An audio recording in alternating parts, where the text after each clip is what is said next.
What's up, everybody? We are here with episode 24, and if everything goes well, the chat will work this time. Hopefully, fingers crossed. I'm ready to refresh it if I need to. This episode is actually going to be action-packed. I was worried a couple days ago we wouldn't have enough stuff to talk about, but stuff has happened. Again, if you guys see the topics up on the screen, the fourth one, the quick shots. That's right, we got a new sound effect for the quick shots. There's actually going to be a lot of stuff to talk about in there. So there's a lot of little things that happen that we'll get reactions on. Again, chat is supposed to be on the screen, which I'm going to work on because it's not working apparently, while Buff talks about his weekend. How was it? What's going on? How's it going? Yeah, I had too good of a weekend actually. Was out on the water on Saturday and did some day drinking and some sun on the boat. We were anchored out. It was a good sun-filled day, and I kept the party going when I got home a little too hard. So nursing a nice hangover today. Yeah, that was noticeable. We played a little Fortines Keep over the weekend, checked out the new map. Oh man. And it was something. It was something. There yeah, is a Go ahead. I'm not watching the VOD. I'm not gonna go watch it. I just remember I was like I was saying like I'm really drunk and I am seeing like three of everything. So if Yeah, I was even speaking coherent sentences, I don't even know. I was gone. I was gonna say that there is a VOD living deep within the bowels of Twitch somewhere that could be talked about. But it's just out there somewhere. You don't ever know. But I was almost on that same level. And somehow we actually got wins. Like, I don't even know how we pulled that off.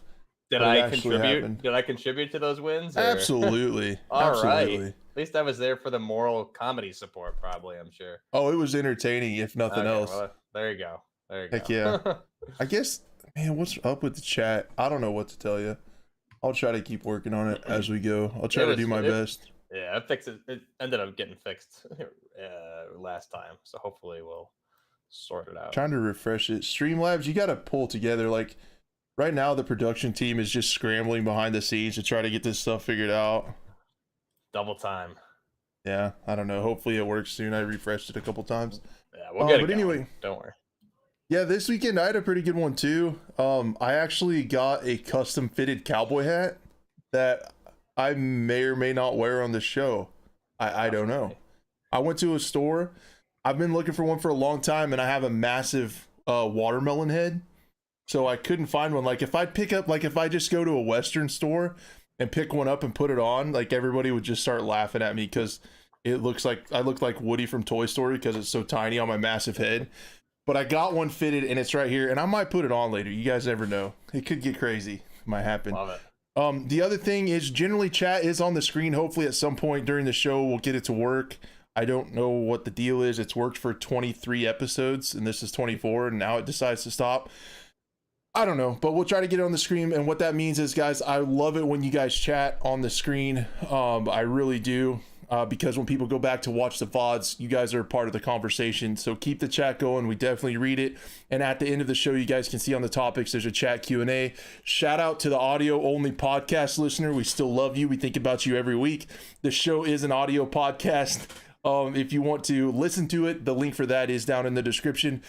Also, there is a Scope YouTube channel where this VOD will live for now. Hopefully, I think in the future, we want to kind of try to grow that and maybe move the show over there eventually. But as it sits now, that's where the VOD will live of the show. And then this last week, we put out a lot of content over there. We took the show down because I know some of you, or most of you guys, won't be able to watch the whole thing or necessarily want to watch the whole thing. This show is pretty terrible. I get it. But if you want stuff broken down into smaller bite-sized pieces, we had a video a day going out over there on that channel. So there was a lot of content. So subscribe to that if you're interested in some of that stuff. But yeah, those are really good. I like that because we broke up all the topics into quick videos for everyone. So that'll work out really nice if you want to go back and rewatch just segments and not have to navigate through the live stream VOD itself. Yeah, so that's the channel right there. If you guys search that, or the link is in the description, you can see all the videos today. I mean, there was like a ton of clips on there, so it was pretty cool. It was pretty cool. I hope you guys like it. I hope it grows, and we can eventually move stuff over there. And then Buff and I could still have our personal channels for like in a perfect world, we would have the podcast with clips and stuff over there, and then we'd still have our personal channels for like up to the minute super fast news, and this show would be kind of reaction based, kind of talking about it and discussing it and stuff. So we'll get there. Yeah, we're working on it. Have faith. So yeah, I think the first thing I really wanted to talk about was the DICE GM Rebecka Coutaz. I think that's how you pronounce it. Did an interview. Did you see any of that stuff or any of the interviews or the videos?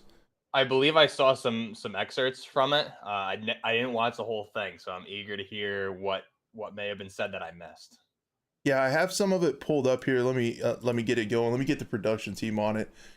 There was, in my opinion, there was a lot of lip service. There was a lot of things going on. There were really two things of note that I thought, or I guess I could say three. Let me get the screen pulled up for you guys. I guess I could say three.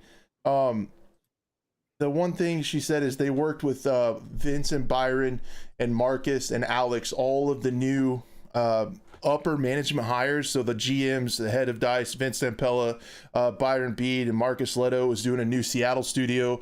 Who we got a little bit more information today. They actually put out a call for hiring someone, a game designer, to help them work on a first-person open world Battlefield game in Seattle, and she talks about working with them. I thought that was of note.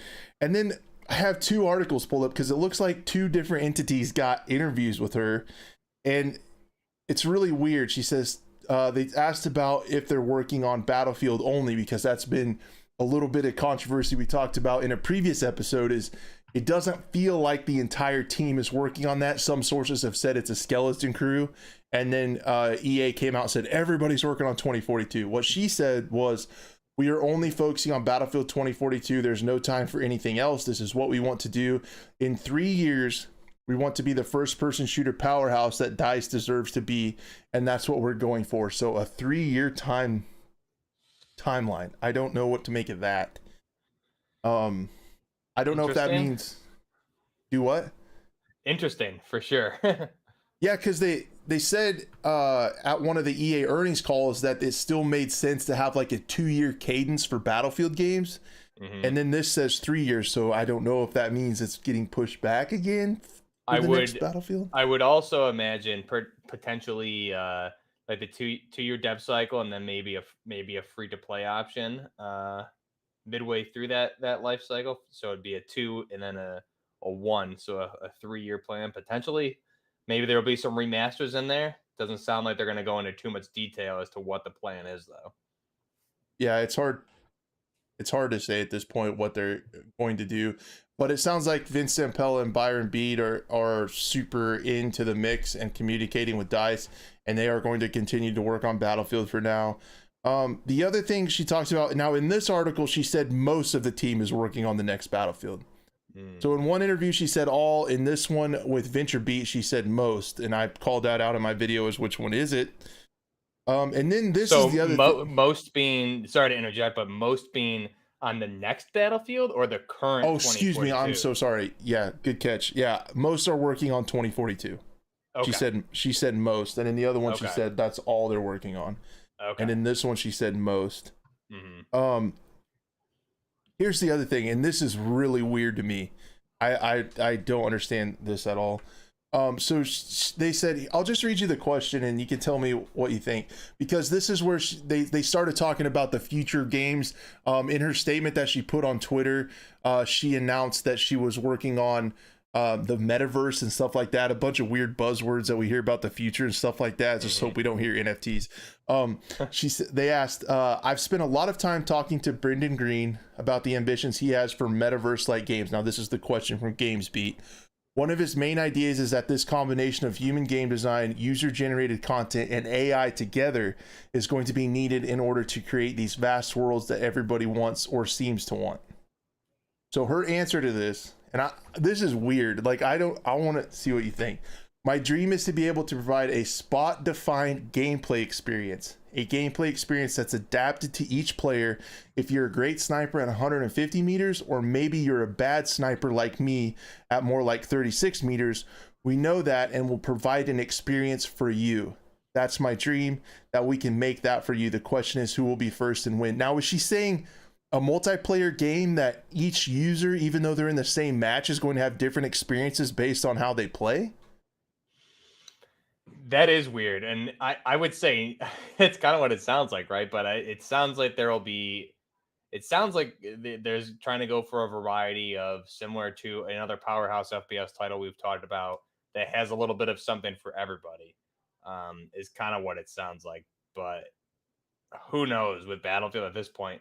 It sounds good what I'm hearing so far, but again, it leaves a lot of questions, right? What does any of this actually mean with this 3-year plan? We're going to be back on top type stuff that we're hearing from her right now.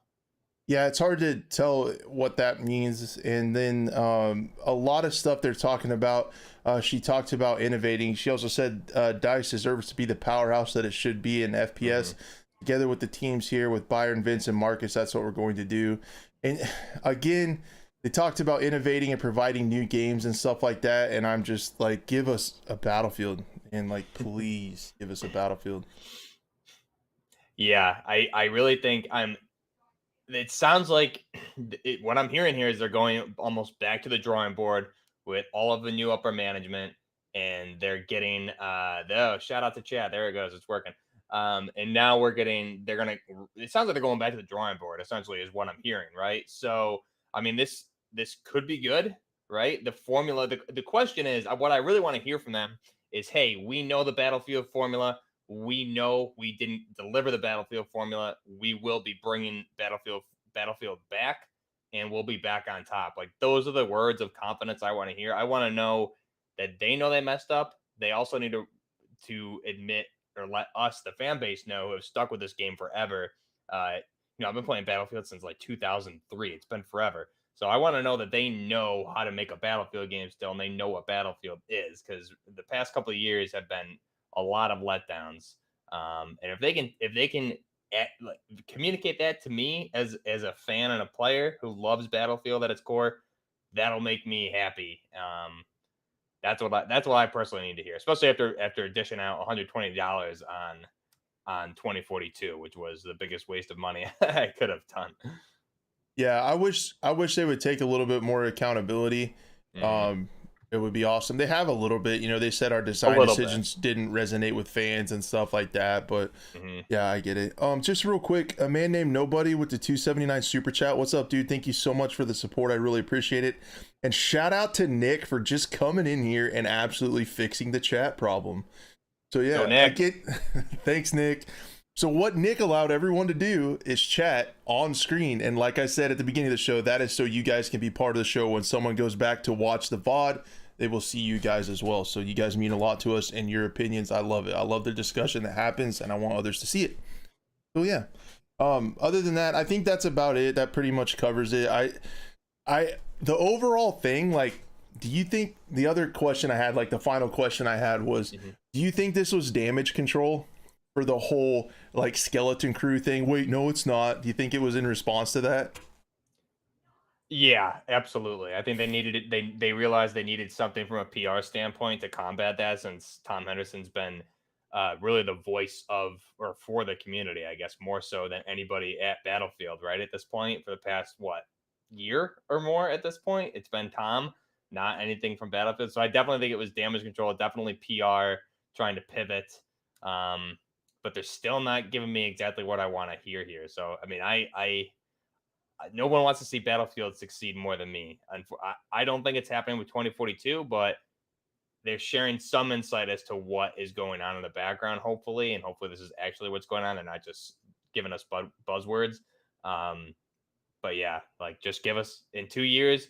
So what's that going to come down to? We had 2021 was Battlefield, so we're looking at 2023 ideally, if it does stay on a 2-year cadence. And in that case, you'll have Modern Warfare coming out this year, Modern Warfare 2. So you'll have an off year for COD because they're on the 2-year dev cycle now. So that'll be definitely an opportunity for Battlefield to strike. And then at that 3-year mark, going up against one of the weaker studios titles, that being whether it's Treyarch or one of the other ones, which, you know, Battlefield's had a lot of chances to come back out on top over the past 5-6 years, I think. I really hope they take advantage because this may be their last opportunity to do so. Yeah, and I don't know, like I thought about that, her 3-year cycle. Is that like 2 years the game comes out, that it takes a year for that game to catch on and like bring people back and rebuild their image? I don't know, but it's gonna be interesting to see how it comes out. I was hoping they were gunning for that, like as a Battlefield fan, if they could release in that window where there is no Call of Duty mainline release. I think that's going to be awesome. I think a lot of shooters are going to be gunning for that window because that leaves a lot of players out and about. So, and similar to what Justin just said in the chat, you guys can see the new map and the new content was not enough. I'm incredibly frustrated, and it's almost a slap in the face to me, the lack of content with that game. But that map, and I said this the last couple weeks, it gives me more hope for the future games. Not 2042. A ship has probably sailed, in my opinion. Excuse me. But I think it still shows that the new people on the map development team, all of which, like all but one, have came since mid-development of Battlefield 5. So they're relatively new, but they know how to make a Battlefield map. We saw that with Season 1. So that, to me, gives me more confidence in the next title than it does this one. But yeah, absolutely. And I also think this is more evidence to, you know, one of Tom Henderson's reports about really what happened within the dev cycle of 2042. Maybe it was starting out to be a BR, and then they had a pivot and engine issues.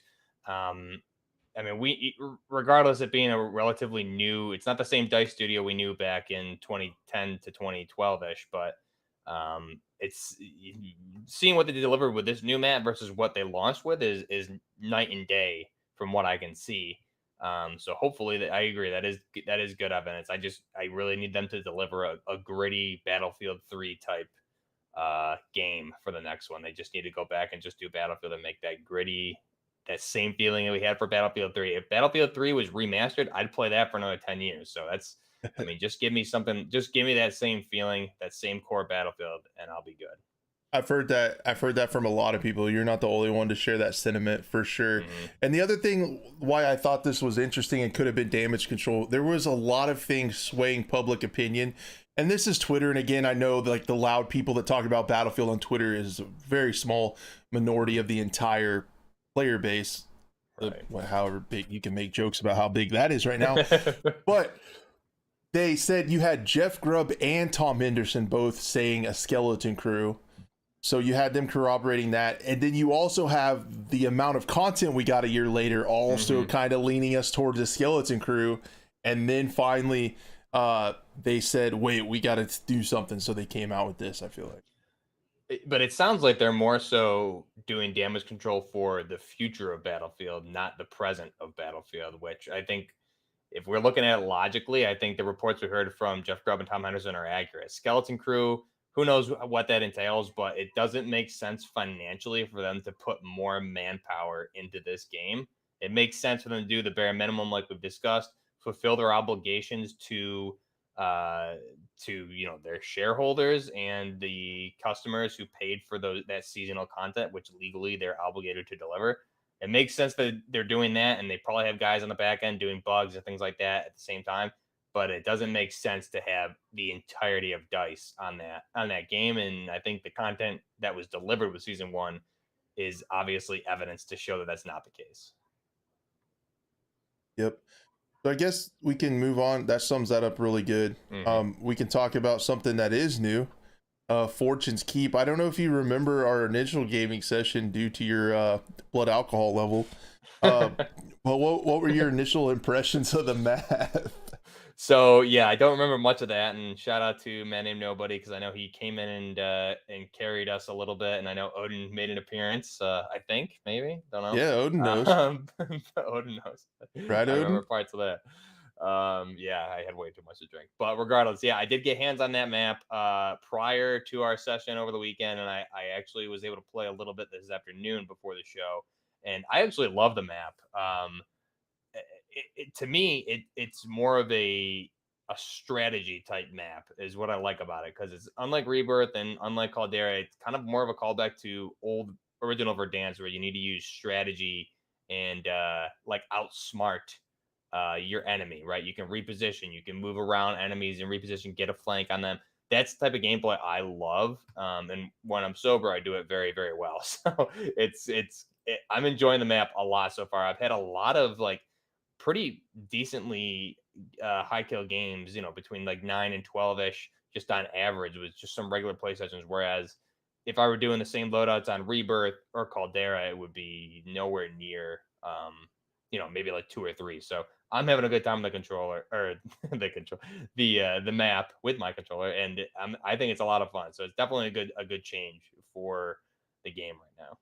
Yeah, I think it's a really good change, and I hope they put Rebirth Island back into it so you could play both maps. I think would be a really good change of pace, like within even just your single gaming session. But Mhm. overall, I think the more I play the map, the more I like it. The first time I played it, I felt like it was overwhelming. This is much more vertical than Mhm. Rebirth Island. You have an entire subsystem, subfloor underneath, with caverns and like a lot of the buildings, like most of them, I would almost say, have an underground passage that maybe leads to another building or something like that. Like there's just a lot of stuff underground. And once you start to learn those, you can really start to use positioning and movement and Mhm. rotations to your advantage because you know where to go and you know how to get there. So I think that's really interesting, and that's a really cool way to reward players for playing more. This, I always argue that skill-based matchmaking doesn't give you any rewards for playing the game because you just play harder people and it doesn't feel like you get any better. Mhm. But I was actually feeling myself starting to play better on this map once I got more of an understanding of it and could really play with positioning.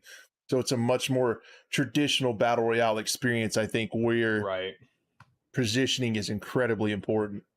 So I thought that was pretty cool to Yeah, learn. that's what I love. You really need, like, there was a bunch of Rose players, and meta weapon players and stuff, and I was able to outposition and win those games, and that's something that typically wouldn't happen on Rebirth. So yeah, the verticality is great because you can really do some nice flank routes and outposition folks, which is good.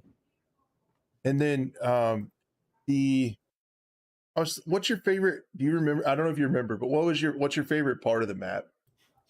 I've actually been landing. So I like Graveyard, and I've actually been landing. I don't know specifically where it is. It's right outside Graveyard.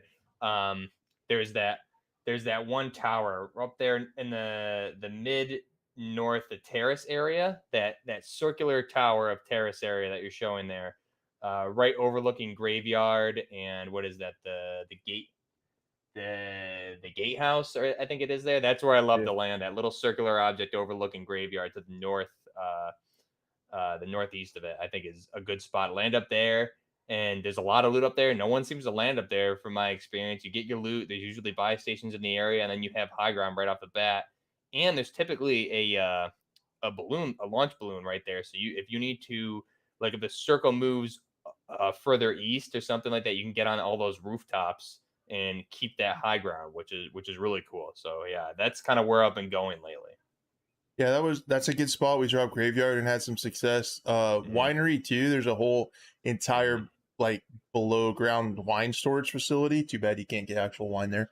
But yeah, where you could run around and loot up, and then by that time there were a lot of people who had already battled it out, and you could kind of third party the people on the surface. Once you got looted up, you could make the push up, and there were some buy stations there. I like that, and then had some good runs in the grotto area, actually playing underneath, being able to flank and move underground safely around there because not everyone went down there. So I Right. felt like you could really make some moves underground. And it really kind of, because you always traditionally think, right, the higher the better, right? I want the high ground, I want the high ground. But there were actually times where we purposely went down below and moved around and repositioned, and it worked well, getting low as well. Yeah, a Um, lot of success doing the low routes, which you wouldn't really think, right? And I wonder how many people even know the extent of that underground area, right? Because it covers a almost a good part. You can almost get to everywhere on the map through there. It seems like so.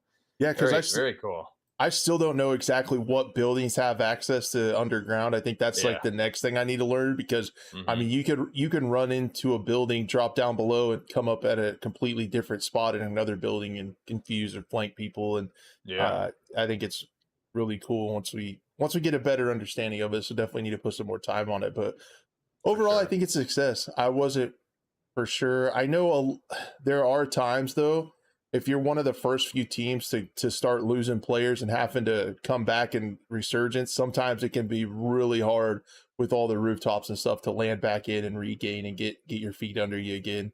Hmm. I did notice that. Like sometimes if you died off the bat and were trying to get back in and get somewhere else to loot up, sometimes the games were just chalked because there were people on every rooftop and in every building. There's a lot of buildings and certain people get a little campy, I noticed, but Yeah, wasn't too bad. I do like it.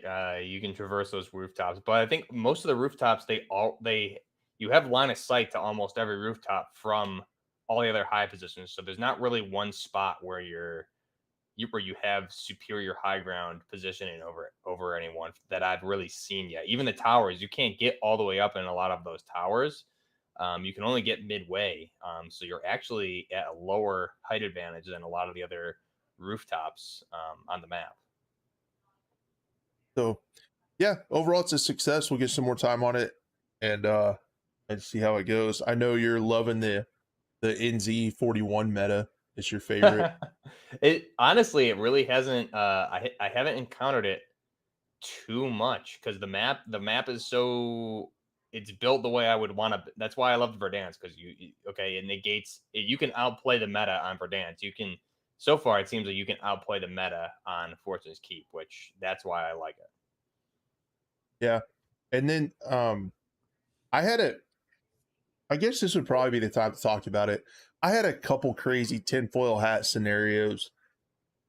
I had one thought. I was like, why are all these weapons like no recoil? Like, what is with this no recoil meta? It's so frustrating. There's no skill gap. It's just like if you're the one moving caught in the open, that's it. Because there's no, Hmm. you don't, they're not going to miss any shots. Right. What if, insane theory right here, what if it's because they think a lot of people have those Cronus Maxes that automatically control recoil and they don't want them to be that effective? Like, Yeah, I am don't I off know. my rocker? No, I don't. I mean, I don't think you are. I know I've played with some folks in the past, friends of friends who were like who said they were using it for like full auto FALs and things like that. I've encountered a few of those. But that's something you can't detect on console, and I've definitely debated. I'm like, man, why am I even trying with the amount when it gets hacker crazy? I'm like, man, maybe I just buy one of these things, like because I feel like people. I know another thing is like people make such a big deal about aim assist on console. Like I have to be honest, playing on console and controller, you're at such a disadvantage with the FOV, and my aim assist never does anything to help me out. So I know a lot of people complain about that, but yeah, I mean that's a good point. The no recoil weapons have really gotten out of control. So there's got to be is it to counter hackers, Coronas Max? There's something else going on there because there's no way they don't have the ability to add even the visual shake of the reticle, which isn't even present. So it's just insane. You can correct and get on target so easy. Yeah, and you can take the recoil out of essentially any gun. So they Hmm. made him no recoil to start with, and it's like, then now the Cronus really isn't worth it. Is a thought that I had. And then I Hmm. have to totally 100% disagree with you. As a PC mouse and keyboard player, I am constantly bitching about aim assist. Dude, So that's just it never helps me. I got to be honest. There's been no scenario that stands in my head where aim assist has actually helped me in gunfights. If anything, it's gotten me killed because I'll be shooting at someone and then it will pull me off target to someone else and then I die. So for me, maybe well, my settings aren't right. I don't know, but it's if really never helped me that much. if someone kills me in Warzone, they're either cheating or the aim assist got me. Oh, Like it's that's 100% all cheating. that's All all it cheating. could be. Yeah. That's the only reason. Yeah. Um, yeah, so I think that's Fortune's Keep. I think it's pretty cool. We'll keep playing it. The other part that I wanted to talk about and cover while we're talking about COD was the DMZ zone. And I was trying to think when I was getting ready for the show and thinking of everything going on, did we hear anything new about Call of Duty? And Ralph Valve put out an article that gave us a little bit more about DMZ. Not a ton. Uh Nick with the 10 Super chat. All right, you got one of these? Got one of these? There it is. I That's what I've didn't been think waiting so. for.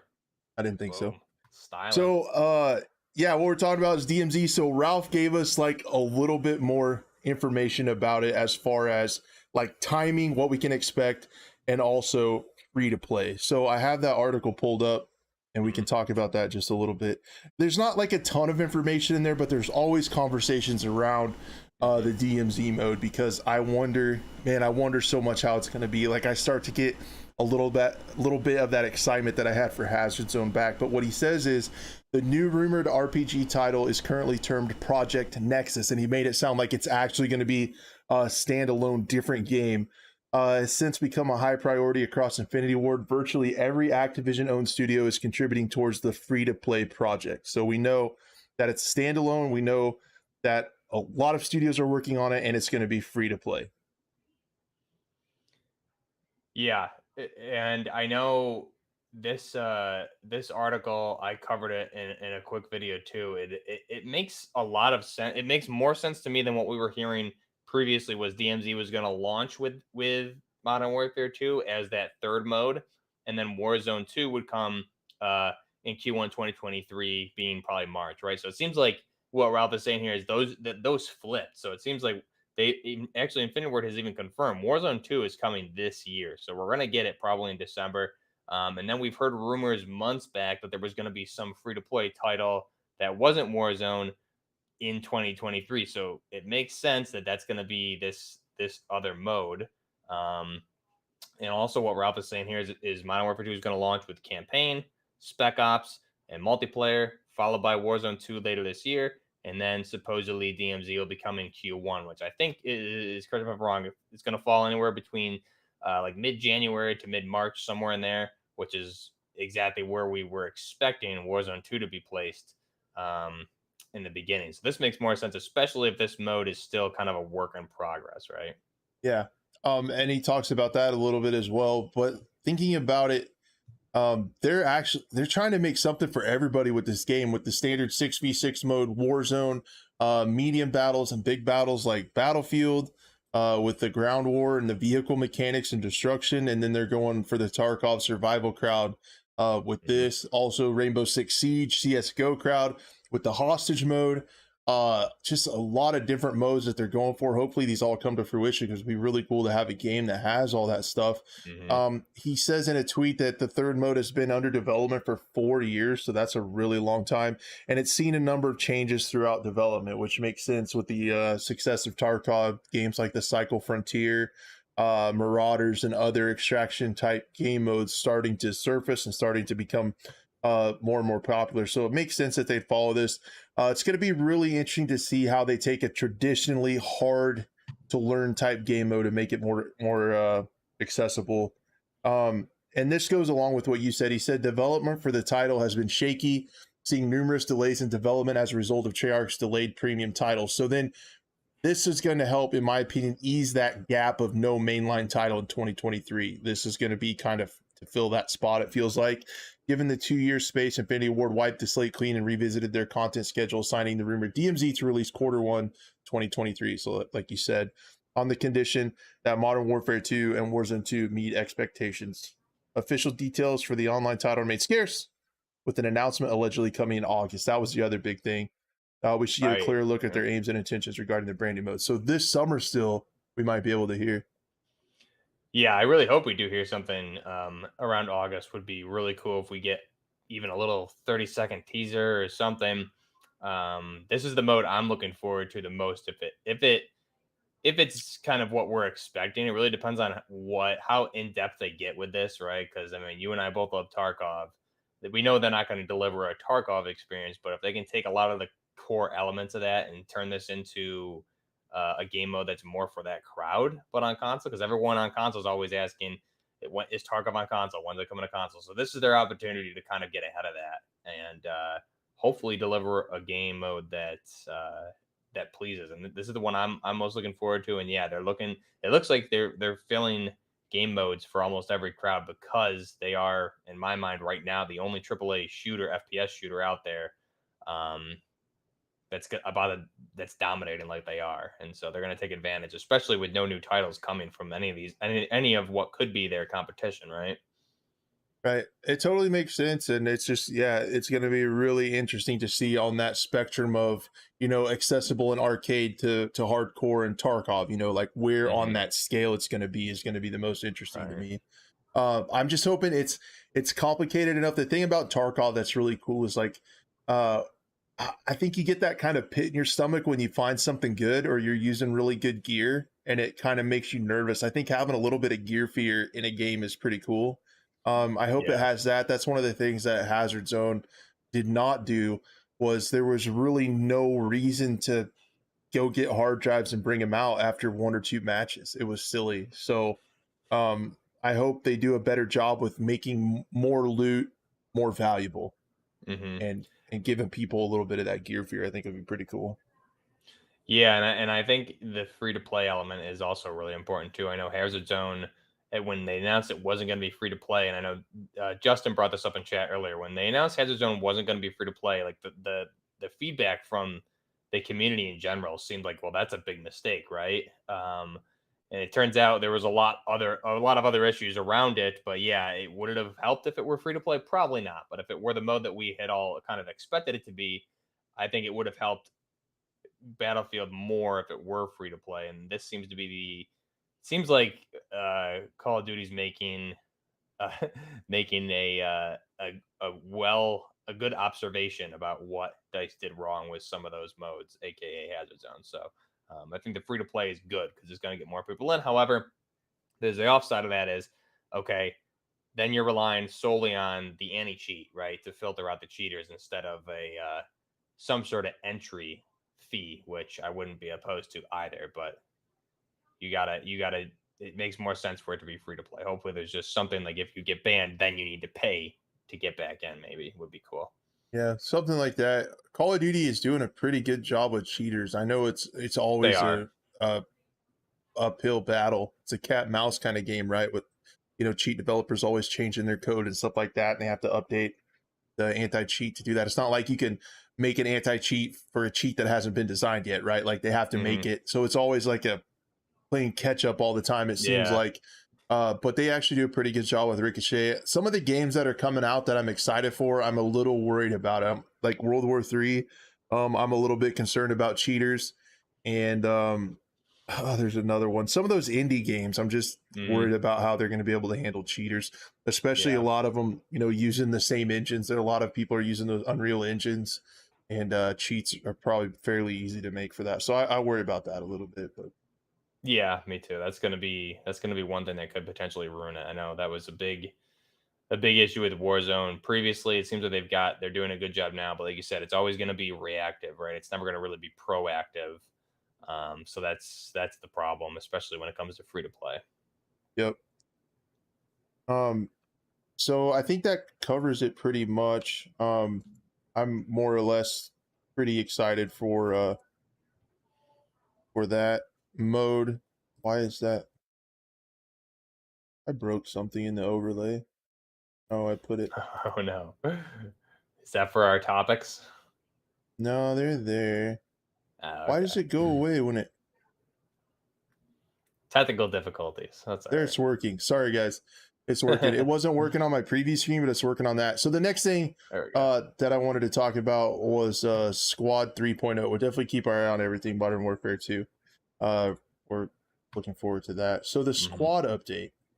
I don't know if you've played much Squad. I feel like it would kind of be up your alley in your community, kind of like in the Milsim type aspect and version of games.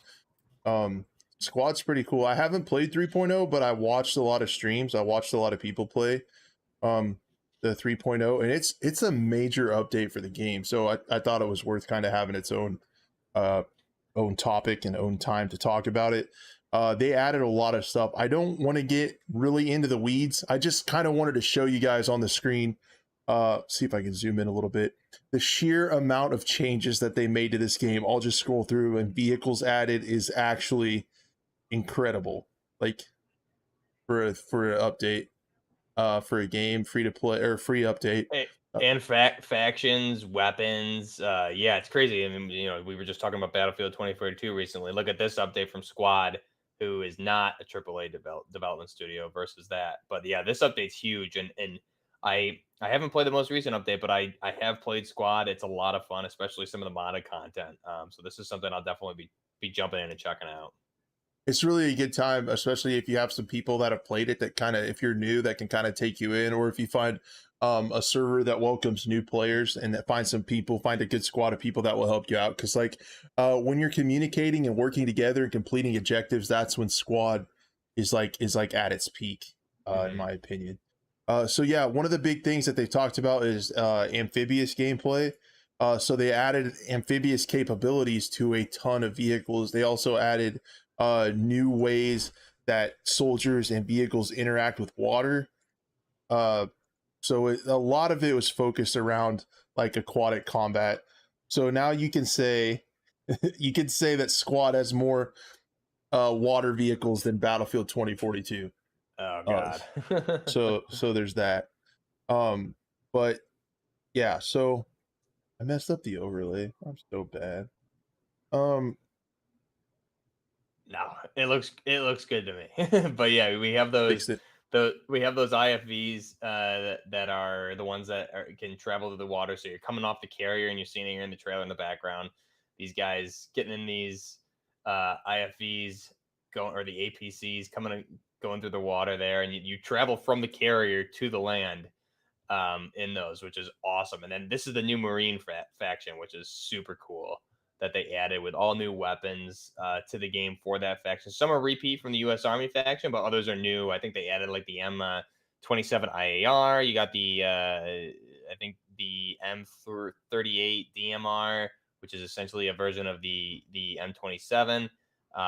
So you definitely have some unique weapons specific to the faction, but they added a lot. You can see how cool this looks, right? So Squad's Yeah, super immersive. I really and love it. And you got some new weapons there you can see in the trailer too. yeah, this part of the trailer reminded me of it. It's so cool to do this, what they're doing right now in the trailer. If you have a really good chopper pilot and the squad command tells you, you know, where to drop and stuff, and you actually get on a chopper with a bunch of guys and get dropped in behind enemy lines is so cool.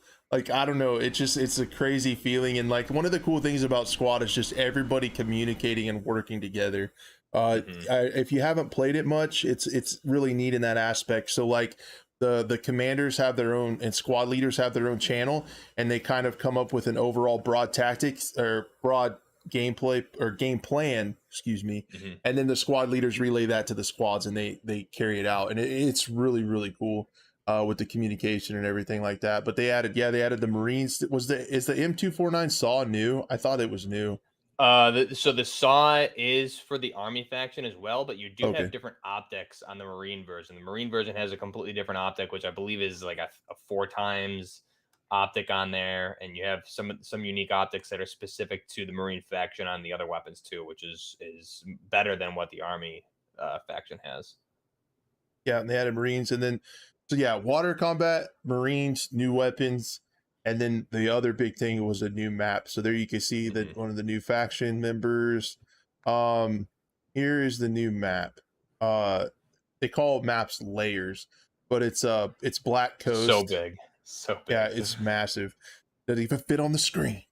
Uh, so yeah, you guys come in. I think the Marines start on the beach, and I think it's a beach landing. You take the new amphibious vehicles in. Some people fly Yep. in, and there's Yeah, you come in from the carrier, just like some of the old BF3 maps, right? Where you spawn on the carrier, so it's super immersive. yeah, it's neat. And I've had some really cool. There's games where I have like really cool moments where I just sit back and go, "Holy shit, this is really cool." One of Yeah. those is Squad dropping in with some guys in a helicopter. We were taking fire. Everybody hit the deck.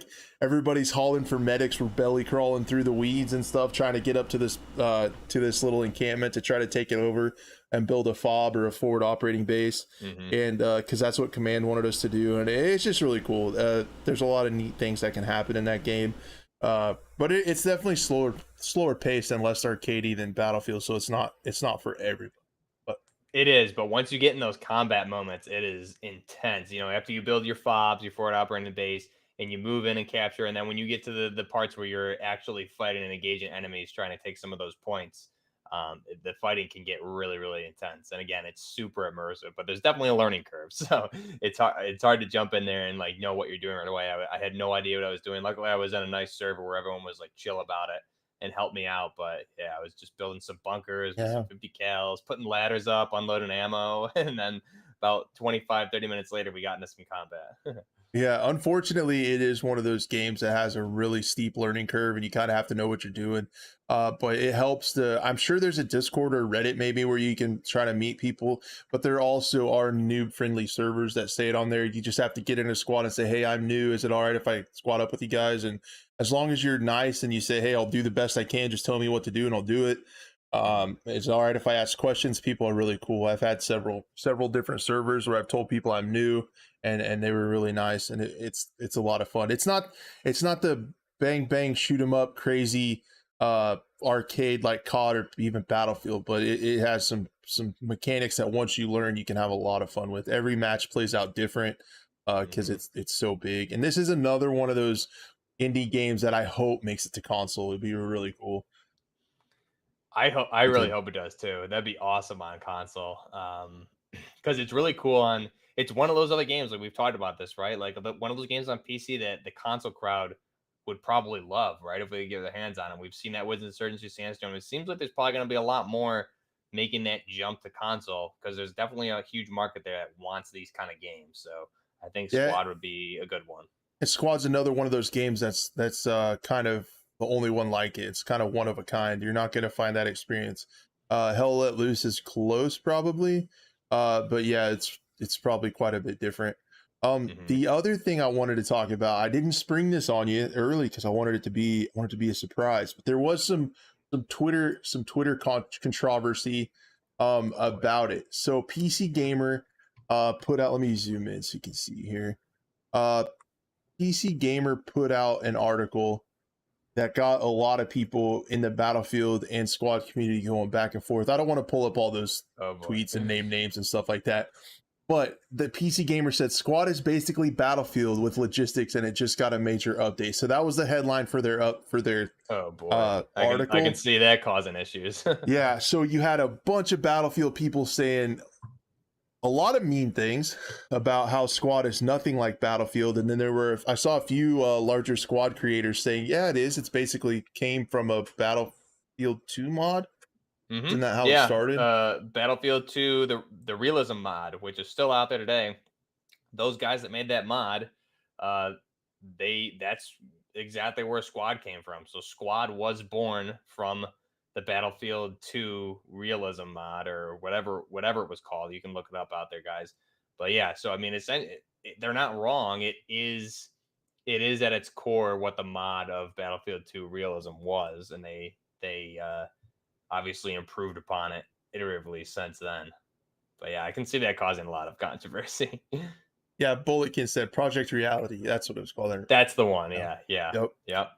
So where are you at on this? I think they're at this point completely different games. If you're talking like Battlefield 5 in 2042 versus Squad now, I think they're really different. I think the only similarities are like taking objectives and guns. Hmm. Yeah, I'd agree with that. I think current Battlefield, probably all the way back since Battlefield 3, has gone a different direction from where Squad was. Now, if you compare Squad to Battlefield 2, I think that's where you can see so many of the similarities, right? Especially down to the class level, the way that game played, squad leader giving orders, all that stuff. You have the commander giving orders. So really, and that makes sense. Battlefield 2, Project Reality, that's where Squad is an extension of that. But if you compare Squad to the original Battlefield 2, you can see those similarities. But modern day Battlefield, I would, like I said, anything after Battlefield 2. Yeah, it's Battlefield itself went in a different direction. I think Squad more so stayed at the path that Battlefield was at Battlefield 2's timeline, and then Battlefield kind of split, and Squad took the reins from what Battlefield 2 had created. Yeah, I think that sums it up nicely. It started out really similar, but the paths have diverged since then, and you have a lot more Right. arcadey Twitch-based kind of shooter versus a lot more Yeah. closer to milsim, and they've Mhm. added a lot of stuff since then, right, to make it more milsim. There was Yeah. just as Twitter does. This devolved into people calling you boomer milsim crowd and saying Oh my they're god. annoying and it's boring, and it's like, let people But play what they want to I play, man. wonder how many of those people actually played Battlefield 2, right? I mean, that's something you always see is people judging things they haven't. Like Battlefield 2 was not an arcade shooter, in my opinion. That was it. There was some elements of it there, but it was very, very different from um, any Battlefield we've really seen since, with maybe the exception of 2142 had some of those elements, but it was still pretty far from an arcade shooter, I believe. Yep.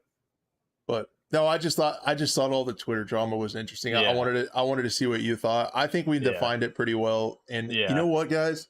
We did it without calling anybody's player base dumb. Like we did Yeah, it. right. I Amazing. I I would like to see a poll though. How many of the Battlefield crowd who were making those comments actually played a good amount of Battlefield 2? Because I think if you play Battlefield 2, you can see. But yeah, I agree. Regardless, at the end of the day, each game has their fan base, and they both do different things now. So whichever one you like, good for you. And and I'm one of those that have found enjoyment in both. Hmm. So different kinds and stuff like that. But yeah. Um, so yeah, I think that covers Squad 3.0. It's actually another little thing to add, I guess, is that it's on sale right now in the Steam summer sale. So if you are interested in it, it is a little bit cheaper. So that's cool. If you're looking to check it out, now is a good time. There's been a lot of people streaming it, so I've been watching that. And it's pretty fun to watch too. Especially when you have a good squad working together and communicating and talking. You can actually learn a lot. You can learn a lot of the terminology and stuff like that from watching a stream before you hop in as well. So And now, yeah, definitely oh, gives you go an ahead. idea of like what you're supposed to be doing too, right? I like Yeah, what I love watching Squad. Also, it's a lot of fun to watch. I would definitely recommend watching that as like a prerequisite before you hop in because it Yeah. gets you a little ahead of the curve when you hop in. So Mhm. yeah, the next thing we were going to talk about, guys, are you ready for the best segment of the show? Quick shots. Love it. The show's terrible. Oh my god. All right, we actually have quite a few little things to talk about and react to. The first thing I wanted to talk about was we talked a lot about last week the Ready or Not controversy about how it got taken off. There was some bad journalism, some other things going on out there, pretty wild. But this is a little bit more down to earth. What's going on? They are coming out with a new map. So Ready or Not continues to be a pretty good success story, like how they've turned it around. Um, the betas and alphas were really rough. They really leaned into the PvE aspect and are actually coming out with a lot of content now. So it's a kind of a cool story how they've turned stuff around.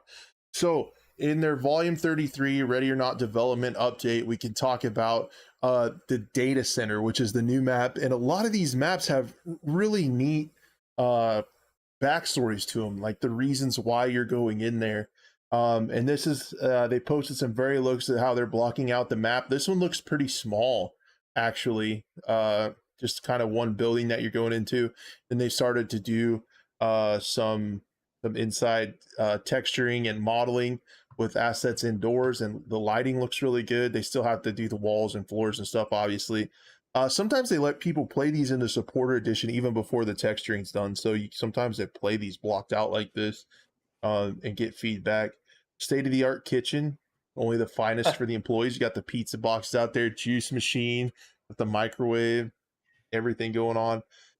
Love it. Um, then you talk about the amount of dirty secrets and dollar signs stored in these machines is staggering. So likely what's going to happen is like Hazard Zone, you're going to have to go in for the hard drives and stuff. So it's going to be pretty cool. Um, yeah, I think it's neat. I just wanted to talk about it a little bit because I think the game sounds really cool. Another one where you have to have teamwork, kind of milsim, slow paced game. But it's like a lot of those kind of backstories help you get immersed, in my opinion. Uh, so I Yeah, think it's pretty complete, cool. completely agree. I love when you get backstories to like maps and even just like what's going on, right? I know that was something I used to love about Battlefield when you had the factions like US versus Russia, and there was a story behind it. that's something that when I'm going into it, it definitely helps with the immersion factor. And I think this map looks really cool. And Ready or Not, still something I'm gonna be playing. I'm probably gonna be buying this soon and jumping in because I do watch a lot of gameplay. I watch a lot of the modded gameplay too. I was watching. I know Sandalo. I don't know if he's still in chat, but he forwarded me something the other day with it was like a Spetsnaz mod. I've seen a lot of Navy SEAL mods, and it looks so fun. Like you said, if you can get a group of your buddies together and play it, you're gonna have a blast. And this is also on sale too with the Steam Summer Sale. Oh, If there we go. it's Okay, I if know what you're I'm so I doing think after this. let me see. I think it says down at the bottom. I think it shows it actually on sale. Yeah, it's 10% off. Not Oh, crazy, sweet. Yeah, that's all right. but something. So no, that's a cool game that we'll definitely be keeping our eye on. I actually have it, so I kind of want to play it as well eventually too. Um, I Definitely, we'll have downloaded to it. get some games. Yeah, somebody I'll get that. somebody gifted it to me. So all Nice. right, let's go on to the next quick shot. That's never gonna get old. It's gonna get old I to love it. everyone else but me. I love it. Know it. Um, uh, Out of nowhere, I always say this, but they keep coming out with content. PUBG is actually getting a new map on July 13th, and PUBG is on sale as well because it's free to play. If you didn't remember that, it went free to play, and there's a new map called Destin, and they have a whole website up for it. You can check it out, and it's pretty cool. This is actually their 9th map. So we talk about games with content and map.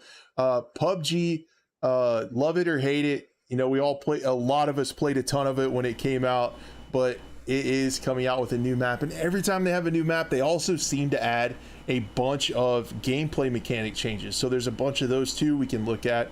But PUBG, man, they keep putting out content, and I have to respect them for that. The game can be frustrating at times, but yeah, we can go ahead and look at the teaser here, I think, and play that, and you guys can see what it looks like. But it looks kind of like a city. We'll take a look at the map in a second. But have you played PUBG recently?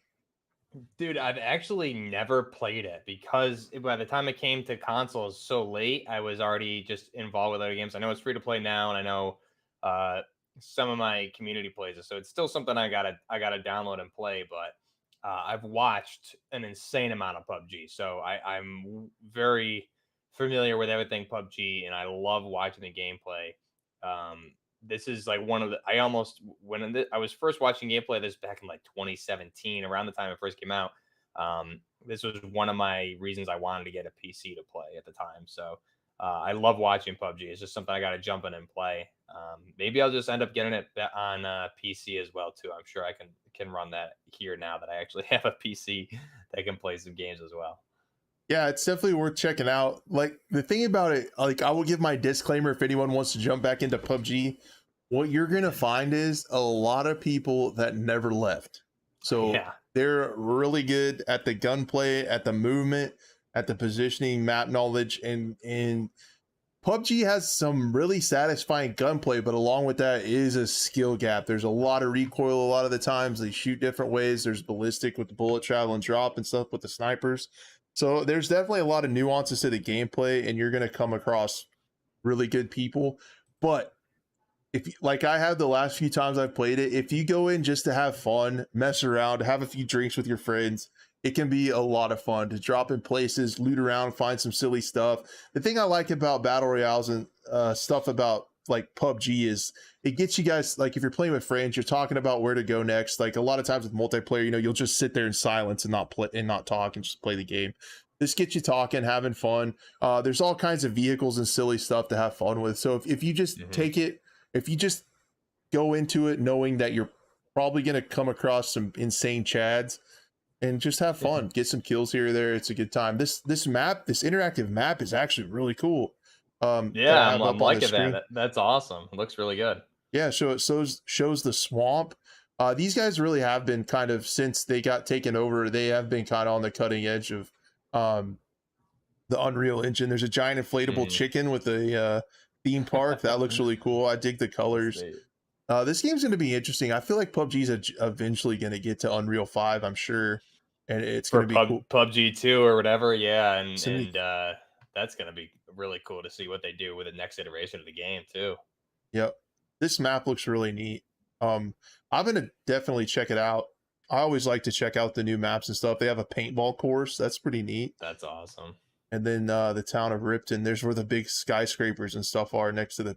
Wow, it looks pretty Yeah, cool. that looks really fun. I got to be honest. Like that's a great looking map, right? And this game's been out since, was it 2016 or I think 2017? Regardless, 17, right? 16, I think, for the Yeah. beta. Okay. Okay. Yeah. So it's been out for a long time. They're still delivering content, and you made a good point there. I mean, look at the. I see some of the new weapons there. I see a beast looking shotgun, but you're right. The one key point you brought up here is like games like this allow you to. They almost force communication, right? So if you're playing with buddies, like that's what I love about these kind of games, is just not only are you having fun, but you're calling things out. Where are we moving next? You know, it's conversation, and you can have fun while doing it. So that's what I love about games like this is you get to do that versus what you said, standard multiplayer. You know, you don't really have that opportunity. Right. And so you have they're adding new features like they do almost every time. There's features in this game where you can pick up downed enemies and use them as meat shields. That's so cool. You can pick up your friends and try to take them to cover, carry them, and to try to revive and heal and stuff like that. They've added gliders and all kinds of different stuff to this game. It's not the same thing you played back in even like 2019. The Ascender looks like they're adding a way to ascend similar to Warzone to get to the top of these skyscrapers they're adding to this map. An airboat that looks like you can go on land and water, which is pretty cool. The 012, world's fastest shotgun. It looks kind of like an AA-12. It's the I think it's the same thing. I think it's the Origin 12 from Modern Warfare. It looks like the Oh, same yep, thing, right? it does. With that It big looks. fat 25 drum. That thing looks crazy. Yeah. Mm-hmm.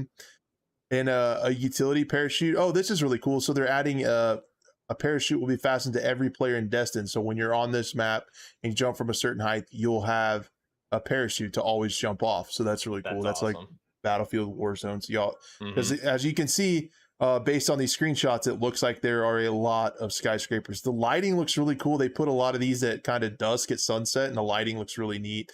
The colors look cool on this map. Gas station, the dam. Yeah, it comes out on July 13th. So there's definitely worth checking out because it doesn't cost anything. So I would definitely recommend people looking at it. Yeah, I might have to finally do it, right? I've been dreaming of playing it for so long. I guess the only daunting thing is like you said, the skill gap. So I'll Yeah. try it out. Probably get dominated, but we'll at least see how it is. Yeah, but every once in a while you take someone with you, and that feels. There you go. All right. So the next thing that I wanted to talk about on Quick Shots is some controversy with The Day Before. This is a game we've talked about. A lot of people have talked about. I actually found out in my research for this that this game is the most wish listed game on Steam, which is pretty crazy. With all the games on Steam, this one is the most sought after, apparently. So yeah, it's a survival shooter that's been. I don't know if they've done crowdfunding. I feel like they should. But they updated their website today, and the weird thing is, they said that this game is made by by volunteers, right? Oh wow. Yeah. So they talked with a couple of the lead designers, and they said in there that I have the article. I'm pretty sure pulled up. We can talk. I can look at it for sure to make sure. But they said that the game is made almost entirely by volunteers. Some of them are paid. Most of them are paid in like gift cards and game codes and stuff like that. So I don't have a good feeling about this game. I don't have a good feeling about it making it to 1.0. It looks like almost like a pre-rendered Unreal demo, and I don't know if the back end is there of actual gameplay. I worry about that, but it looks like the demo looks amazing. But like I said, it could be a pre-rendered demo that they put together. But like the lighting in the mall and stuff that you can see on screen. Sorry, podcast listener. is wild. And what they said, it was supposed to come out this summer, but they delayed it until next year Yeah. to port it to Unreal 5. So imagine all this stuff in Unreal 5. And I know a lot of coverage I've seen from this is from Big Fry, who I know you've had on before, and I've watched some of his coverage and looked at it. Yeah, this game, it looks awesome.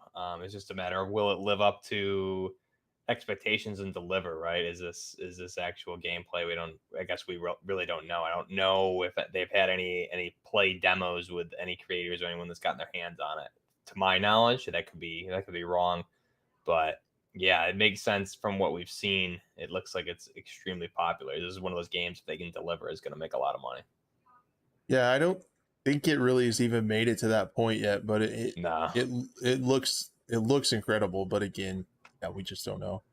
But I wanted to, since it got delayed, that kind of gave me a shaky feeling about it. And then they're like, this is made by volunteers.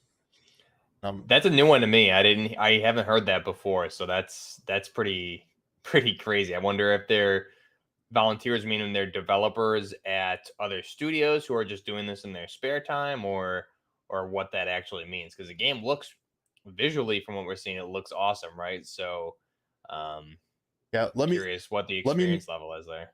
let me make sure we don't have any bad journalism here. We don't want that. It says, yeah, this is what I was talking about. So this is an article from PC Games In.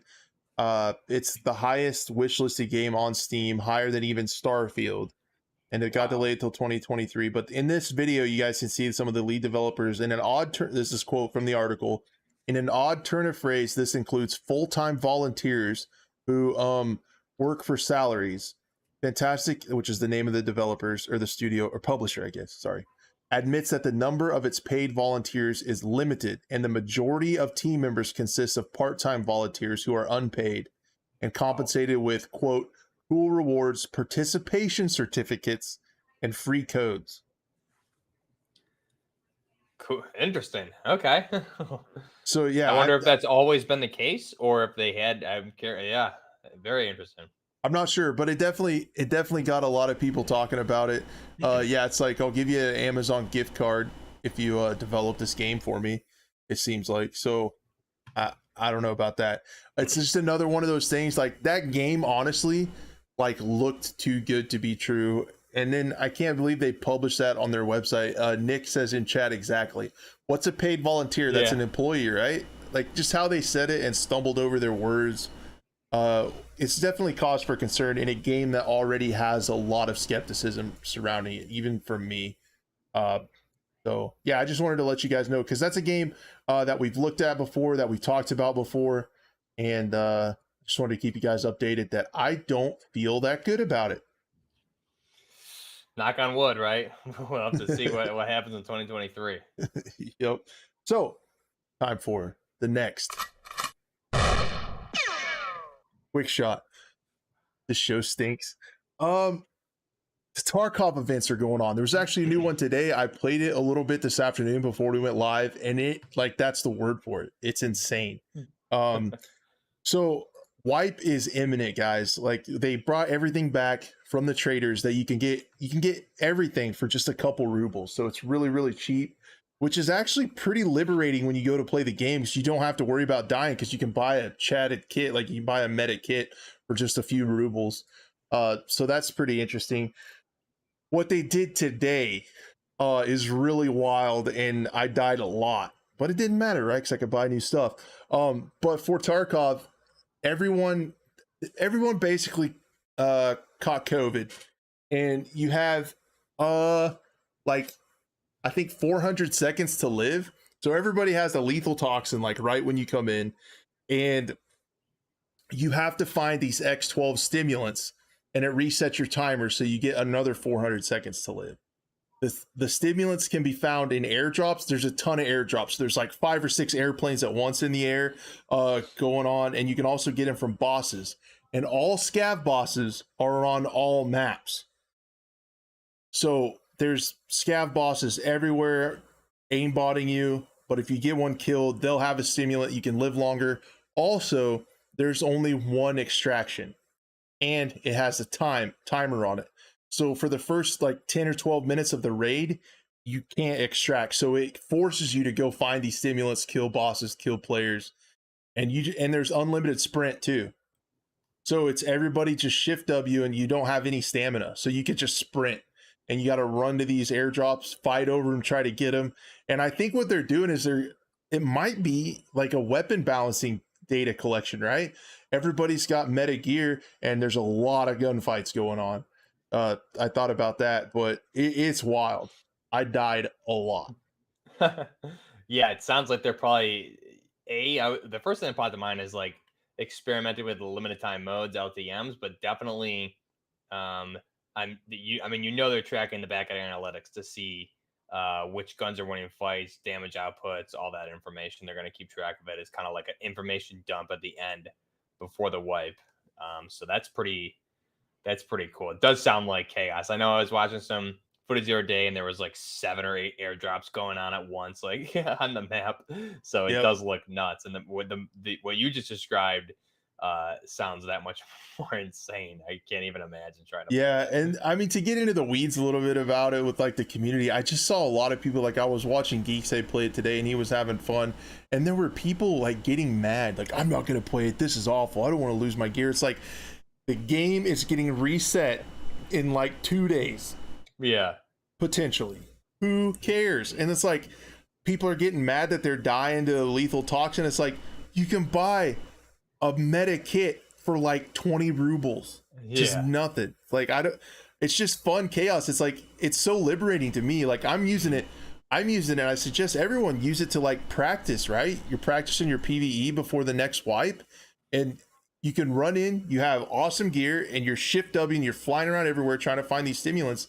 And there's a lot of gunfights. And like when you're playing the game to level up, as a low level player, a lot of times you avoid gunfights, but this is your opportunity to not care about gear, not care about your survival rate, and just go play the game and get used to the mechanics and stuff. And I think it's a lot of fun. It's a completely different game right now. Like some people love that, some people hate it.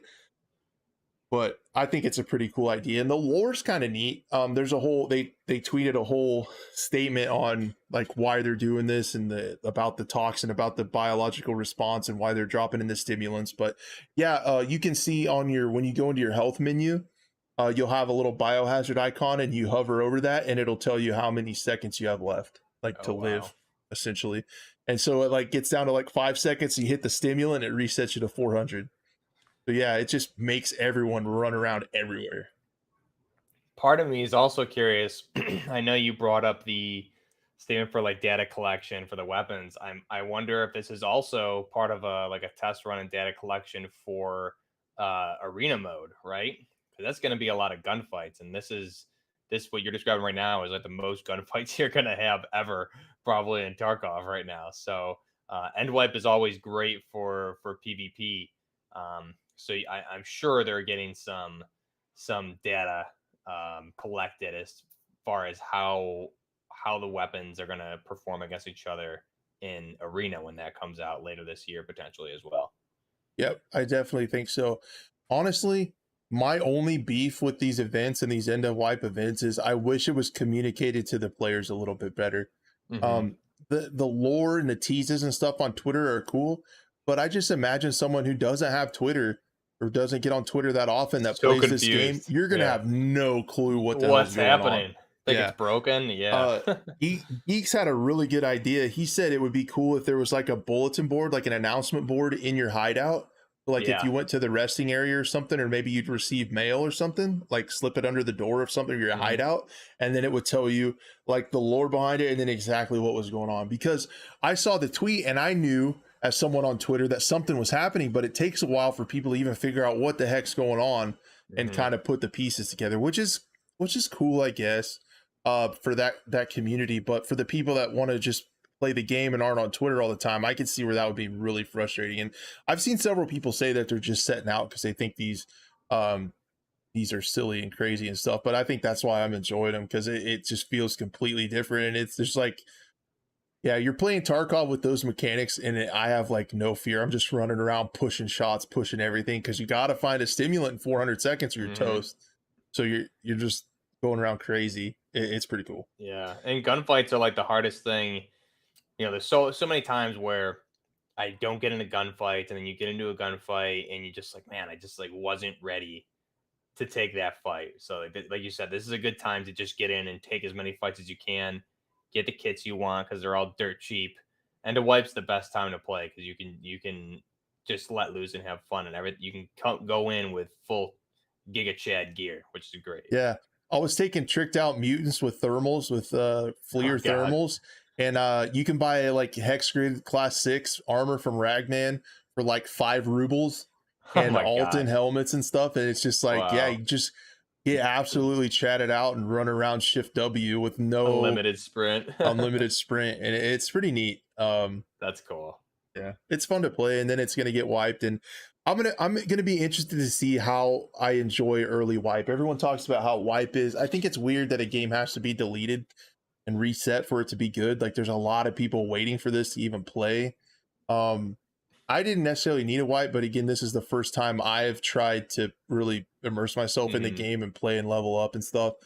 It's going to be interesting to see if the tasks feel repetitive to me. I'm worried Mhm. about that a little bit because you got to do the same Yeah. tasks again to That's a level up. good that's a good point. And I heard rumors. I don't think anything's been communicated yet, but I heard a rumor Thursday maybe the wipe going into Friday. Have to wait and see. But I mean, you're right. That's honestly, I've been playing Tarkov for a couple years on and off now.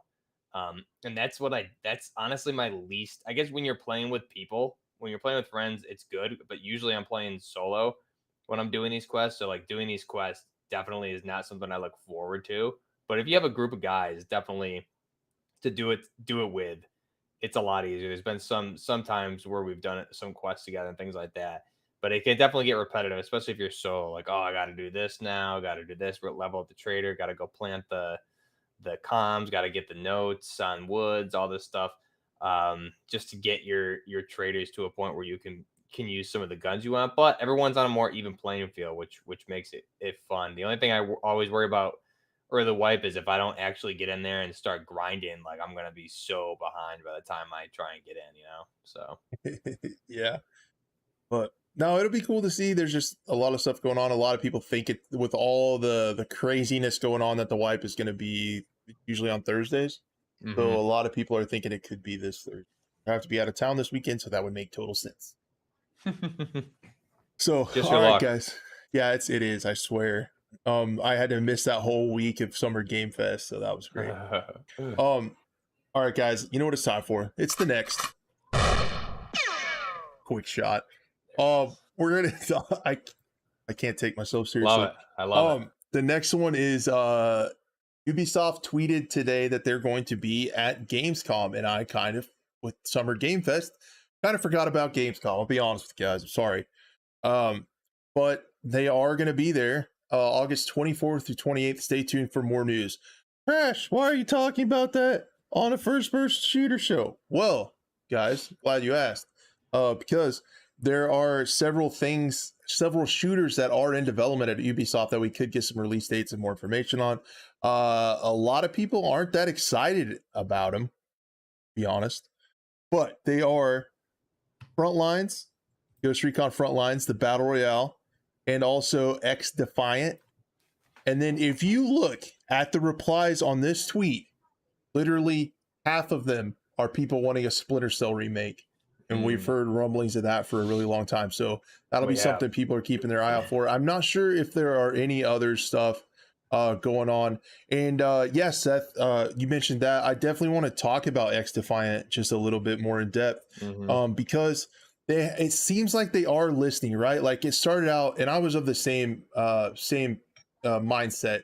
It's a game that no one really asked for. It sounded like a squad based hero shooter Call of Duty copy, right? That no one really cared about. But it sounds like they're really listening to players. They took off the Tom Clancy title, so it's no longer a Tom Clancy title. And then I don't know if you guys have been following it or not, excuse me, but they have these insider sessions with people playing the betas. They're under NDA, so they can't talk about it. But uh, the development team publishes these blogs that show you what they're working on. So the most recent one, 3 days ago, they talk about what they're working on: game modes, Occupy and Domination, maps, Arena, Dumbo, Emporium, Liberty, Mayday, Noodleplex and Showtime. So we can already see that there's like 7 maps right there. This week's focus, they're working on the Occupy and Domination game modes, and we've enabled more maps this week than ever before. So let your thoughts be known. So yeah, there's just little bit of tidbits of information. You can go back and look at the past insider sessions. And yeah, it might not be a game for you. I know if you're a follower of this channel or Buff's channel, you're probably more into the grounded first person shooters. This one is a little bit more wild cosmetic wise, but if it plays well, if they're really looking at this, has former Call of Duty developers working on it too.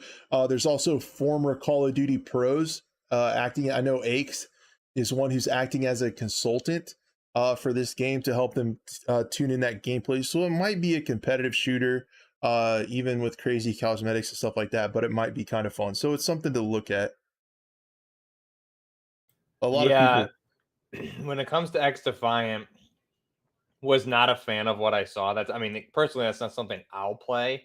I thought it just looked a little, it's a little too goofy for me personally. And I know they got input from a bunch of COD guys as well. And it seemed like they took it back to the drawing board. And like you said, it's good they removed the Tom Clancy name. I think that was at least the smart side on their end from a PR standpoint. I am actually interested in Frontlines, though. I don't know what that's going to be. I know they did the beta a while back, which was on Twitch with some creators. It looks kind of cool to me for Frontlines is like a BR alternative as well. I'm curious if they refine that gameplay. See, I know they took that out of the beta or the pre-alpha, whatever it was they were doing there, and they had a lot of takeaways. And I think they announced with both X Defiant and Frontlines that they were taking them back, not going for the release window that they had initially targeted, and they were going to put more work in them. So I'm curious how both of those turn out. Like I said, probably won't play X Defiant, but the other ones I'm definitely interested to see what they have. Yeah, and this one's going to be along the lines of, again, it's like a class-based shooter. So they're trying to talk about how you pick your squad and play off of each other, similar to like Rainbow Six Siege and Overwatch, where you pick your class-based squads. So you kind of put together a squad to work together, and then it's a massive map, Drakemore Island. But yeah, it's essentially a hero shooter battle royale, which I know that's that's trigger words for a lot of people. Uh, but we'll see how it plays out. It actually looks okay. A lot of people have called it a Warzone clone, so maybe if it's a Warzone clone that's a little bit better, it might be something to try. I'm gonna keep an open mind at this point about it.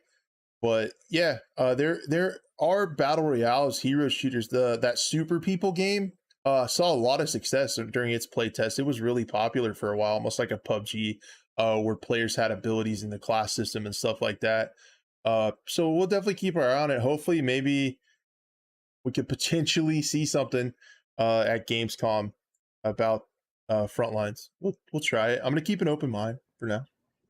I mean, it looked more grounded to me than even Warzone, like movement, weapons, all that, which is what I liked about it. It looked like it was more grounded. I wouldn't necessarily say realistic, but a little bit more of maybe an immersion level there.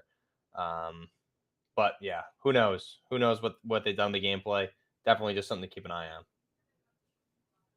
Yep. So I think, well, I had one more thing, and I kind of added this last minute to the quick shot segment.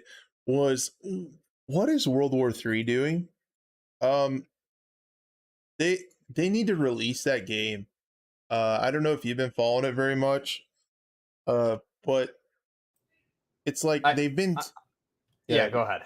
Well, they've been teasing stuff for a really long time, and it hasn't been. It just, they've done pre-beta tests a long time ago. This was a game that was supposed to release in open beta last March, and they delayed it indefinitely. And we're now 3.5 months later, and they haven't said anything. Like, we have nothing about when the open beta is coming. They've talked to some insiders about the store and things like that. They've done their pre-open beta patch and test, but they teased a new map, and then this is what frustrated me. This is where I was like, okay, guys, you really need to do something. They teased a new map, and then when you went and followed the teaser, the QR code, it was teasing the Smolensk map that came out in 2018. So it's a map that I've already played. A lot of people have already played. Um, so I just hope with a game that's been worked on that long, they are ready to do the open beta really soon, and that they are also ready to have more maps other than what we've literally already seen. Yeah, this is a game I've had my eye on. They actually reached out to me last year and offered me like some sort of partnership contract thing, which I had every intention of taking, but had other things come up, so I couldn't. But that was back in end of October, maybe somewhere in there. And that was that's a long time ago right now, and they're still not in the open beta phase, which is crazy. This game, when I remember the initial trailer that came out with this, I was so excited, and I was telling my buddies, man, I'm getting a PC just to play World War III. I didn't end up playing it till probably like a year and a half, 2 years ago, finally. And I played it recently, obviously with the closed beta and all of that. It's definitely made a lot of improvements. I like this game. I'm just, yeah, what are they doing? I'm not really sure what they're doing. This is something I definitely, if they can get it to a good spot. I know they've kind of teased console releases in the future, but this has every element of like a game that I would want to play, and it's something that regardless of what's going on with it, I'm always going to be following um, whatever news they have, because it's definitely has all the elements that I would want in an FPS. So Yeah, I just think we're getting to the point where they need to do the open beta, and I pray that it has more content than it might. Because like worst case scenario is it's another several weeks, and then you're starting to run up against even more Modern Warfare 2 news, and then they release the open beta with a new map, and it's Smolensk that we've already played during the 2018 release, and it's been 4 or 5 years. And yeah, Blue the Robots in chat. If you guys are interested in this game, he's an excellent content creator, covers everything about this game. But I was just thinking today about how we've been waiting and waiting for this, and they just need to do the open beta. Like they've been teasing it. It's been delayed and indefinitely, and then they start talking about testing progression.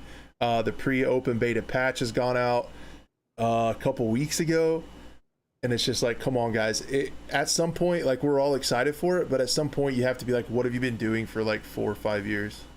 well, there was a period of time there too where they were radio silent for like 8 months, right? And there was no new news on it after they were acquired by the new publisher or whatever that was. We didn't hear anything until like September last year, and then it's like you said, it's kind of just been radio silent. The only thing I notice is I always get the Twitter updates that their server issues are being worked on. So the server issues is something that have plagued them since the very beginning, right? That's what kind of killed their pre-alpha launch or whatever they initially did there in 2018. They're still it seems like they're still having server issues. Is something I'm just seeing on the regular with my Twitter feed from them, unfortunately. So I think that's probably the main issue, because they're in a tricky spot, right? If they release it in beta and they have the server issues again, um, that might be the end. Yeah, I don't know how much longer people are going to be patient with the game, because it's been a long time. If you've been Yes. following it since the beginning, it's been a really long time. So I just hope it's really soon. They need to do something, in my opinion. Yeah, I completely agree. We need to hear some update for sure. So I think that sums up the quick shot segment. I'll put my regular hat on so I don't look silly anymore. I'm digging it though. That's your quick shot hat now. It's your Yeah, I quick guess shot hat we'll make it the quick shot hat. That'll be pretty good. now. Yeah, if you guys want to, you got a little bit of time for Q&A? Yeah, I can do a little Q&A for sure. Okay. Yeah, just let me know if you have to go. No worries. Yeah, guys. I do see one thing in chat from Chris H. Rainbow Six Patriots. Now, correct me if I'm wrong. Comparing that to Siege, Patriots was never actually released, wasn't it? That was shelved, if I'm remembering correctly. Maybe someone can comment and let us know, Chris. Because I remember hearing things about that, and like, but I don't think that was ever released. I think it was shelved, and that was something that everyone was really looking forward to. Could be wrong. Maybe that's something. Maybe they'll bring it back from the dead. Who knows? a long time ago. That'd be cool if they did like a surprise release of that. Yeah, that's like before Yeah, my time of following the game. But yeah, Wikipedia same. says it was shelved way back in the day. And Hmm. Siege, Rainbow Six Siege was the replacement. And I think a lot of the hardcore fan base really wanted would have rather preferred Patriots is kind of the sentiment I hear here and there from some of the community. Yeah, it sounds like it. Um, I'm not sure. Mm.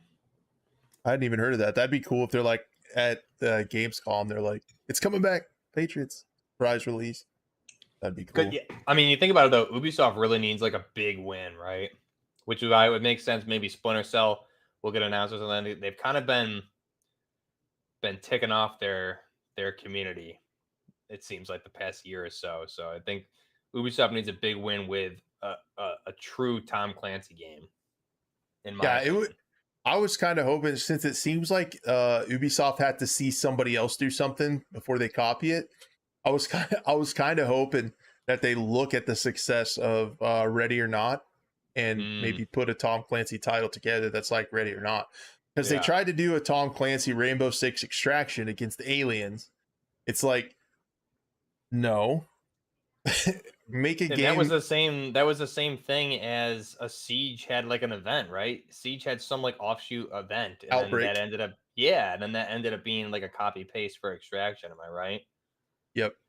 Yeah, it was Weird, essentially just an expansion on the weird. Outbreak event. So Hmm. yeah, Ubisoft does some questionable things. Again, I wonder if I'm maybe not their target audience anymore. Maybe I'm too old and boomer for that. Like I don't know.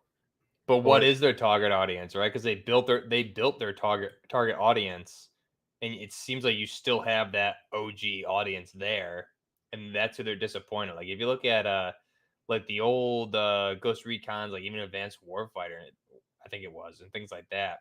It's like everyone's always old Splinter Cells, old Ghost Recon games, and you just look on YouTube. I remember during all this debacle with these new titles that we've heard about, and we just talked about in the last segment. Everyone's just like, man, they don't make these games what they used to, and they're just night and day different from what Tom Clancy used to be, which is like very, very intricate strategy based games. yep. Hopefully they get back to that. Hopefully they see some of these games that do that having some success. And I think that's what it takes for Ubisoft to make a game is like they have to copy it from somebody. I feel like I Seems don't know like if I don't know, Shpoo, if I'm ever gonna be able to play this cycle. I just don't know, man. I don't think it's for me. it. I would like to. I should try it just to see what It's like a cool Tarkov to light watch feel. here and there, at least, right? Yeah, I just have a hard time with like spacey stuff. I don't know. It's just not my thing. But Yeah, me I neither. could Me neither. I could see a lot of people said it's Tarkov light, and maybe that's something that DMZ is going to be modeled after. I've heard a lot of people say it's a Tarkov light. So So I'm just gonna. I see Chase in chat. can I? He missed. Yeah, go ahead. Go. I was just say I'm gonna use. Can I use the restroom real quick while you talk about that? Yeah, go I'll for go it. Let's really hear fast. it. So Chase in chat saying he missed the earlier part, but he wanted to know my opinion on Fortune's Keep. Chase says, I think it looks really fun and looks like you can have some fun and interesting gunfights and actually have to use your brain, except all Vanguard guns are broken. I mean, yeah, Chase, you basically just reiterated my sentiments for it, and I think Crash and I kind of share the same opinion. And I was talking with Moo about this earlier because I've been playing a little bit with him also. And it, both of us were saying how this is more of a strategy map where you need to use your brain again, right? So that's what I loved about the old Verdansk. And if you guys had watched my old how to win games or my solo gameplay on Verdansk where I'd walk through those, a lot of that is just outplaying and outpositioning people and outsmarting them. And this is one of those maps where, believe it or not, so far I haven't had issues running into meta. So far I've had really good luck outplaying meta, which is, I have a video series about outplay the meta. So far, I've had a good time being able to get around the meta. I haven't really ran into situations where I'm getting fried by the meta. It's all about position on this map. High ground, there's a lot of different flanker routes above on the rooftops, mid level, and even underground around the whole map. So, um, this is I really like the map for Fortune's Keep. I think it's exactly what I needed. I would still probably prefer Verdansk over Caldera if we're looking at a big BR map, but this is, in my opinion, way better than Rebirth because it's slower paced and you need to think, which is what I like. It's not that brainless, mindless run and gun stuff. And I've been having a lot of good games just with my old LVAW build and like an AX50, rocking like 9 to 12 kill wins in a lot of second places. So, and when I was like blackout drunk, getting second places with Crash the other night. So, it's Yeah. if you can get second places like that, I mean, damn it, it's got to be it's a good map. Which guy do I shoot? There's only one of them, man. Like, Yeah, nah, there was three. There was three. Don't lie. sure. But anyway, guys, no, I think that's an episode. I sure appreciate everyone's questions, everyone hanging out. I love the conversation in chat. It was super good. Yeah, just can't thank everyone enough.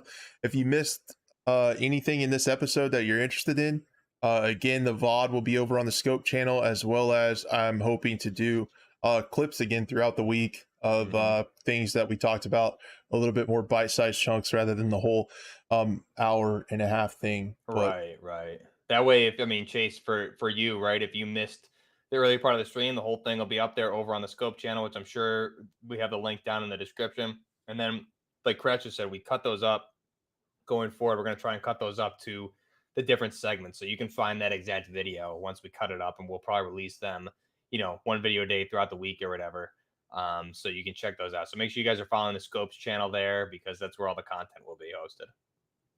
yep. So yeah, and just stay tuned to the socials we're thinking about where to do the live broadcast, and maybe move it around or do something like that. But we'll just for the foreseeable future, we're still going to be once a week getting together with you guys and talking about FPS games. It's been so much fun. I appreciate those of you hanging out. It's awesome. Shout out to the production crew for keeping the everything working in the background there. they had a tough time today messing up the overlay, and then I don't know why chat's not working now at the beginning of everyone. I didn't notice any of the overlay issues, so they can get away with it. It's in. Don't tell them that. You don't want to give them an inch. Yeah. Sad balls, stop it. I'm not playing Garfield Kart lasagna bundle. I'm not doing it. I'll watch you stream it. You need to stream it, and I'll watch it. Thanks, Michaela. I might relay your message to him. I like to keep the production team like a little bit scared, like they might get fired, and it helps them work just a little bit harder. You just got to keep them a little scared. That's how we manage over here. That's right. That's right. So, all right, guys. Again, thank you so much. It'll be out on audio only within the next day or so. And stay tuned to the Scope channel for clips, anything you missed. And hopefully see you guys next week. Thank you so much. Thanks, guys. Bye.